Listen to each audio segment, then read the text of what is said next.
দিনটা ছিল 26শে মে 2025। আমরা বেরিয়ে পড়েছিলাম দার্জিলিংয়ের উদ্দেশ্যে। আমরা গ্রুপে গেছিলাম। আমরা সাথে ছিলাম আমি, আমার হাজব্যান্ড, আমার ছেলে, আমার হাজব্যান্ডের একটা বন্ধু, তার ওয়াইফ, তার ছেলে, আর আমার হাজব্যান্ডের আর একটা বন্ধু বললে ভুল হবে, বয়সে অনেক ছোট, সে আমাদের ভাইয়ের মতো। তো এই 7জন মিলে আমরা রওনা দিয়েছিলাম দার্জিলিংয়ের উদ্দেশ্যে। তো প্রথমেই আমরা রামপুরহাটের ট্রেন ধরে গেলাম এনজেপি, অর্থাৎ নিউ জলপাইগুড়ি। নিউ জলপাইগুড়িতে আমরা এক রাত বাস করলাম। তারপর দিন সকালে ব্রেকফাস্ট করার পরে আমাদের দার্জিলিং থেকে গাড়ি পাঠানো হলো। আর আমাদেরকে যে ড্রাইভারটি নিতে এসেছিলো, সে ড্রাইভারটির নাম ছিল মানব। কিন্তু মানবের ব্যবহার এতটাই ভালো ছিল যে তাকে আমরা আর ড্রাইভার বলতে পারবো না, কারণ সে আমাদের গ্রুপেরই একজন হয়ে গেছিল। ভাইটি খুব ভালো ছিল। আমাদের প্রায় ভিডিও বা ছবির মধ্যেই তাকে কিন্তু দেখা যাবে। লম্বা চওড়া, সুঠাম চেহারা, বয়স খুব কম, বাচ্চা বাচ্চা ভাব। ছেলেটি খুব ভালো ছিল, খুব আত্মীয়স্য ছিল।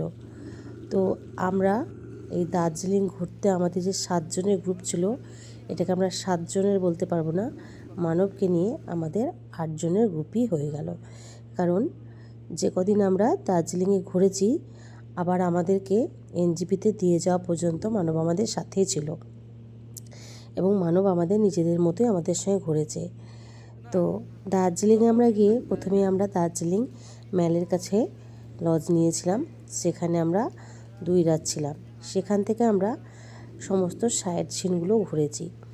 তো সেই সাইট সিনের ছবি সেরকমভাবে আমি আজকে আপনাদের কাছে বা ভিডিও তুলে ধরছি না। আজকে আপনাদের কাছে আমি যে ভিডিওটি তুলে ধরবো সেটি মেন দার্জিলিংয়ের নয়।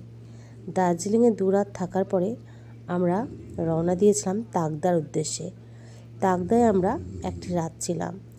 সেই তাকদাতে আমরা এমন অভিজ্ঞতা অর্জন করেছি যে আমরা কোনোদিনই ভুলতে পারবো না। তাকদায় আমরা হোমস্টেতে ছিলাম। এত সুন্দর সেখানকার পরিবেশ, মানে আমরা হয়তো জীবনে কোনোদিনই ভুলতে পারবো না। তো সেখানে একটি আন্টি ছিল এবং একটি ভাই ছিল, হয়তো তার আরও ফ্যামিলি মেম্বার ছিল, কিন্তু তাদের সঙ্গে আমাদের আলাপ হয়নি। আমাদের এই আন্টি আর এই ভাইয়ের সঙ্গে আলাপ হয়েছিল। তারা আমাদের কাছাকাছিই ছিল, প্রয়াগ আর আন্টি। তো সেখানে গিয়ে আমরা কিন্তু তাদের হেসেলে ঢুকে রান্নাঘরে রান্নাও করেছি। কি রান্না করেছি? সেখানে লুচি ভেজেছি, সেখানে মাছের টক করেছি, সেখানকার স্থানীয় মাছের টক করেছি, এবং আমরা পাহাড়ি দেশি মুরগি কেটে সেখানে পুড়িয়ে সেখানে আমরা সেটাও রান্না করেছি। এবং একদিন থেকে আমরা যখন ফিরছি, তখন আমাদের মনে হয়নি যে সেখানে আমরা একদিন থাকলাম। আমাদের মনে হয়েছে যেন কতদিন তাদের সাথে একসাথে থেকেছি।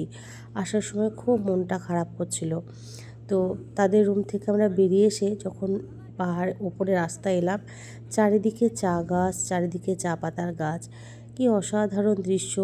এই দৃশ্য যেন ভোলার নয়, চোখ জুড়িয়ে যাওয়া। চারিদিকে সবুজ সবুজ আর পাহাড়।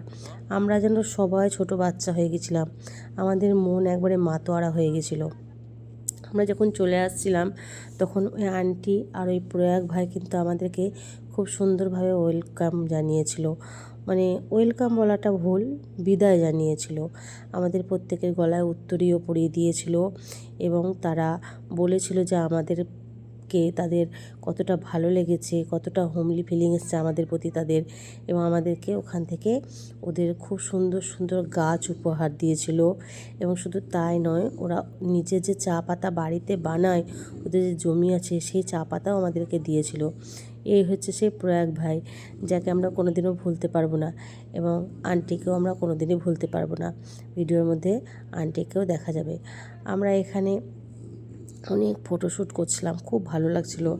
এই যে সেই আন্টি আমাকে বনফুল তুলে আমার কানে গুঁজে দিচ্ছিল, খুব ভালো লাগছিল, খুব নিজেদের মতো ফিলিং আসছিল।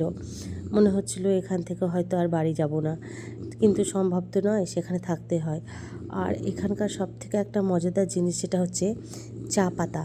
এখানে চায়ের যে কালার, যে চা, সে চায়ের আমি ছবি তুলে রেখেছি, আপনার হয়তো ভিডিও কোথাও হয়তো দেখতে পাবেন। আর এই গাছগুলো ওরা চাষ করে ওখানে, খুব সুন্দর। আর এই দেখুন ওদের হোমস্টে, কি অসাধারণ না?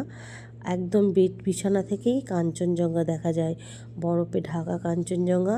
বিছানায় শুয়ে শুয়ে আমরা দেখছিলাম, ওখান থেকে আসতে ইচ্ছেই করছিল না।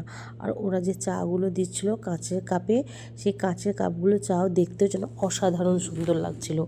তারপরে সবথেকে মজাদার এই জায়গাটা হচ্ছে পাহাড়ের নিচে একদম গুহার মতো একটা প্লেস, যেখানে আমরা বসে খাওয়া দাওয়া করছিলাম, খুব সুন্দর। আর ওদের রান্নাঘরটা অসাধারণ ছিল। তারপর ওরা স্থানীয় মাছ দিয়েছিল, সেই মাছ ভেজে দিয়েছিল, সেগুলোও আমরা খেয়েছিলাম। তারপরে আমরা টকও বানিয়েছিলাম। তারপরে ওখান থেকে চলে আসার পর আমরা তিস্তা নদীতে বসে অনেকক্ষণ সময় কাটিয়েছিলাম। আর রাস্তায় জল, একদম ধোয়া পরিষ্কার রাস্তা, কি অসাধারণ রাস্তা না? আমার তো খালি পায়ে হাঁটতে খুবই ভালো লাগছিলো। আর এটা হচ্ছে দার্জিলিংয়ে যখন ছিলাম তখন 2 রাত, তখন ওখানে বুফে সিস্টেমে খাবার দাবার ছিল। তো সেই বুফে সিস্টেমে খাবার দাবারও আমরা একটু ভিডিও করে নিয়েছি। আর চলে আসার আগে আন্টির সঙ্গে, প্রয়াগ ভাইয়ের সঙ্গে আমরা সবাই মিলে ছবি তুলে নিয়েছি। আর এটা হচ্ছে দার্জিলিংয়ের লজ থেকে মেঘগুলো কি সুন্দর ভাসছে, সেই জায়গাকার ছবি। আর এটা হচ্ছে একটা মনেস্ট্রির জায়গা, এটা লুপ, বাতাসিয়া লুপ, অনেক অনেক সুন্দর সুন্দর জায়গা আছে। সব জায়গাকার ভিডিও আমরা করেছি এবং ফটোশ্যুটও করেছি, কিন্তু একটা ভিডিওতে তো আর এত কিছু দেওয়া সম্ভব নয়, যতটুকু সম্ভব ততটুকু দিলাম। এই জায়গাটা ছিল বাতাসিয়া লুপ, এখানে টয় ট্রেনও আছে। এই জায়গাটা খুবই অসাধারণ সুন্দর, দেখতে কত ভালো লাগছে দেখুন বন্ধুরা। তো আমরা কিন্তু সত্যি কথায় দার্জিলিং গিয়ে মন আমাদের ভরে গেছে, আমরা ভুলতেই পারছি না দার্জিলিংয়ের এই দৃশ্য, এই মনোরম পরিবেশ। আমাদের এখানে তো রুক্ষ শুষ্ক পরিবেশ, আর দার্জিলিংয়ে কী সুন্দর, সবসময়তে মেঘ ভেসে ভেসে বেড়ায়, পাহাড়, অসাধারণ অসাধারণ। আপনারা আর আমরা গেছিলাম 7 ডেস্টিনেশন ট্যুর ট্রাভেলের সঙ্গে। তো তারা বারবার করে আমাদেরকে বলে দিয়েছিল যে আমাদের নামটা অবশ্যই আপনার ভিডিওতে বা ভ্লগে নেবেন। তাই আমি তার ভ্লগে নামটা নিলাম। আর এটা ছিল এমনই একটা জায়গা যেখানে আমরা চা খেয়েছিলাম, আলুর চপ খেয়েছিলাম, নেপালি স্টাইলের পেঁয়াজি খেয়েছিলাম, খুব ভালো লেগেছিল। আর সত্যি কথা বলতে আমরা খুব এনজয় করেছি, খুব আনন্দ উপভোগ করেছি, বিভিন্ন রকম খাবার খেয়েছি। কিন্তু তার ফাঁকে আমরা একটা মাস্ট জিনিস রেখেছিলাম, সেটা হচ্ছে আমাদের বাঙালির মুড়ি। আমরা কিন্তু সাথে মুড়ি রেখেছিলাম, মুড়ি আমরা মাঝে মধ্যেই খেয়েছি, আমাদের ভিডিওতে বা ব্লগে আপনারা দেখতে পাবেন। তো আমাদের এই সামান্য অভিজ্ঞতা আপনাদের শেয়ার করলাম, কেমন লাগলো জানাবেন।